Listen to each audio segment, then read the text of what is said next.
Hi! So, new Urbanspook content is out, and it feels like a vast improvement to the original, with new content and much more light being shed on the painter, and other white things being shed on this series. In visual media, it is easy for consumers to get so wrapped up in how beautiful something is that people forget that actual story substance or anything else is horrible. This phenomenon is called style over substance, if you heard about that. The king of this effect is the painter. The premise is that there's a serial killer that after they kill people, yes there are two, the victim is put into a painting depicting their death in an artistic manner. Sounds cool.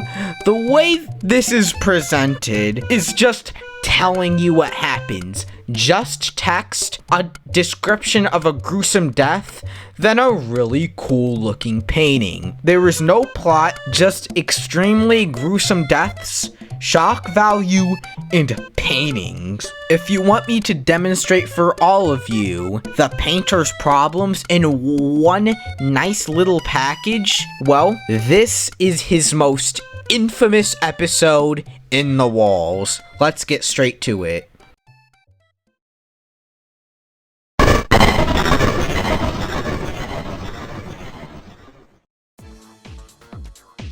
So, for context, all of these episodes are presented as police evidence tapes, basically, to be presented in some sort of courtroom. Which, why are there jump scares and screamers in here? Instant red flag and plot hole? So, we start the episode by just being instantly told 2 kids got kidnapped, and then next screen, and yeah, these kids are dead in an abandoned factory somewhere. Which just, what? Couldn't you have like some build up to that? Some form of tension? Imagine if any actual horror movie did anything resembling that. Just, alright, start movie, first victim dead. Like Scream, for example. The movie begins like normal, but right after Casey answers Friday the 13th, instantly cuts to her disemboweled corpse right after she says that. Like, we are given no suspense for these little kids. Like, the reveal in like the beginning of the 3rd episode is just disappointing, man. So back to the painter. We then find out the 2 children got sliced in half. Then the killer shoved a brick with the word meat written on it down the little girl's throat. Vosh reference? Also, Corey's meat got ripped off by pulling force. What is there to say here? It sounds horrifying when I describe it, but the way this is shown is it extracts all the horror that could be found from it. No sauce and no aura. It gets kind of boring. This is where we get to a point of complaint a lot of people have about the painter / Urbanspook. The problem is not the fact that this topic is used, it's how it's used. It just throws random stuff at you. There isn't even a plot. It's just a pick and mix of random subject matter, like on the spot. Like, let me speed run the painter for you. Oh yeah. The painter, he's somebody you don't want to mess with. A little boy's wiener is ripped off. A girl gets screwed to death by a horse on the painter's command. And, oh yeah, a girl was stabbed in, like, butt a bunch. Imagine, like, the painter, buddy, bro. just bro. Sure, buddy, whatever you say. Back to the episode's plot. Anyway. Now, it's time to hear how the twins got abducted. You know, what we should have gotten before all this, I don't know, Mortal Kombat but freaky business. And no, this episode does not count for in medias res, because the opening sequence needs to be big and exciting, and there is now literally no suspense for how this will happen to the twins, because it is just text on a black background. Story is that Corey dared to go into the factory, snuck in some good pictures of the two killers, and then him and his sister got kidnapped. You want me to cover the rest of the episodes? All of them are like this. Fine. If you want an image of what the rest of them look like, the best I can say is that they are all watered down text versions of that one scene from, I think, Terrifier 2, where a woman is trapped inside her bedroom and has to try the new Wendy's Pineapple Frosty. Actually, that'd be more cruel than what happens to her in the movie. Legit surprised that not a lot of people have made the comparison, though, between the two series. You know, the painter art. It just shows being a baddie resolves you of anything in the public's eyes. But if you hide the killer's face, like Urbanspook did for most of these episodes until episode 9, or the killer is just a little bit chubby, then, oh no, the killers are creepy stalkers. Oh wait, is Urbanspook turning me into an incel? Am I being taught incel rhetoric through Urbanspook? Well, let's shift topic.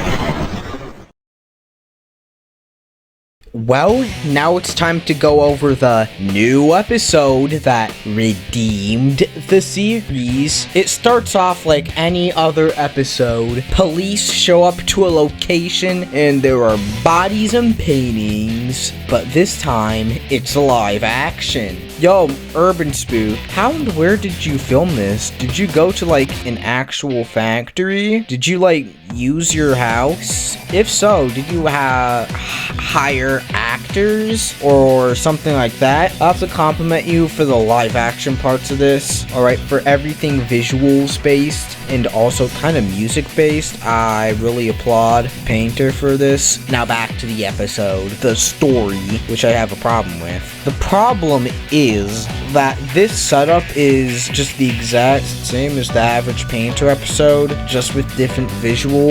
Like, the same plot too. We are at the second to last episode and only have 3 episodes with any plot in them. Episode 1, which establishes who the killer is and the general premise. Episode 8, where we see what a kill actually looks like. Episode 9, where we see how a victim survived a painter attack, who the killer's names are, and that they are facing trial. That is 9 episodes.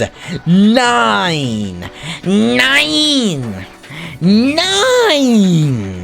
If you cut out the other 6 episodes, what relevant plot points would you miss? You'd miss the iconic F-Toy Corey kill. Now tell me, how is that relevant to the rest of the plot? For a kill that is the icon of the series, what relevance does it hold to the actual story?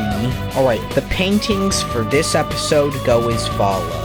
Stone Loop, couple with the last name Stone that were force-fed rocks and then forced to eat each other out. What? Drinks up for another essay kill. Woo! Oh, and then there's the Collins, which is from a previous episode and is a whole family beaten to death and put in a barrel. Now, here are a bunch of other paintings with no attached victims currently. Bloated Betty, Mike the Machine, Emily's Last Smile, Milk Teeth Heath, and the untitled painting. Now, if I were to guess, their execution methods based off of the naming scheme of other paintings being jokes or references to how they were taken out. I think Bloated Betty might have been a force-feeding kill. Mike the Machine, something industrial, like a wood chipper. Emily's Last Smile, I think it might be something similar to the tale of the Kuchisake Onai, where it cuts a smile into you, stabs you to death, which makes sense since the killer and the painter is a female.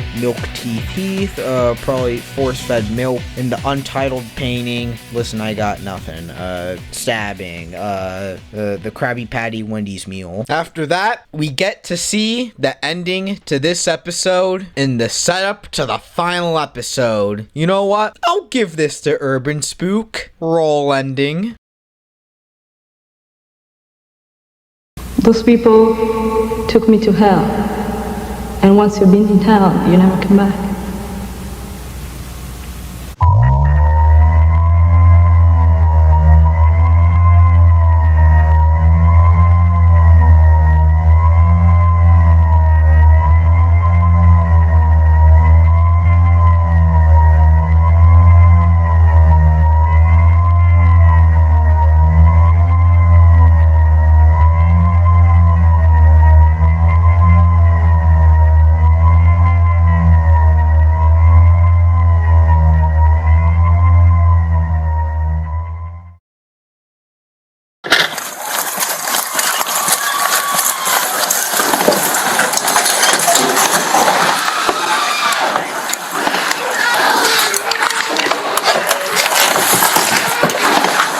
Raise your hands right now! Do not move! Stop! Let me see your hands right now! Let me see your hands! Do not move! You understand?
Well, that episode kind of blowed despite being absolutely beautiful. Like a girl without a stable home life and a desperate need for love and affection, copying what the culture tells her is winning in life. This is what it looks like when you only make something with the intention of looking good instead of making a plot that isn't more bloated than Betty, instead of focusing on improving the plots that made this series so infamous in the first place. I do admit, this is a vast vast improvement, but that doesn't make it good. It's like going from the Austrian painter to somebody who creeps on undressed and underage pageant girls. Sure, being into teenage girls is better than what the Austrian painter did, but are you really gonna be a fan of the guy who creeps on undressed and underage pageant girls? Well, over 50% of America just said yes about a week ago, but that's just me. Maybe the painter is gonna pull a reverse Game of Thrones, but like that'll ever happen. Like and subscribe, guys. It only takes a second and only does good. And now my YouTube channel's getting bigger. I'm starting to hear a weird voice at the back of my head. Okay, minor. I love minors. I love the minors. Please give me minor. Well, that's probably a voice in my head to ignore. So anyways, just like and subscribe, guys. I'm proud to have made it past 100 subscribers. Thank you, everybody, for making that happen. And in the middle of making this video, I celebrated my birthday. So, happy birthday. Belated happy birthday to me. Bye!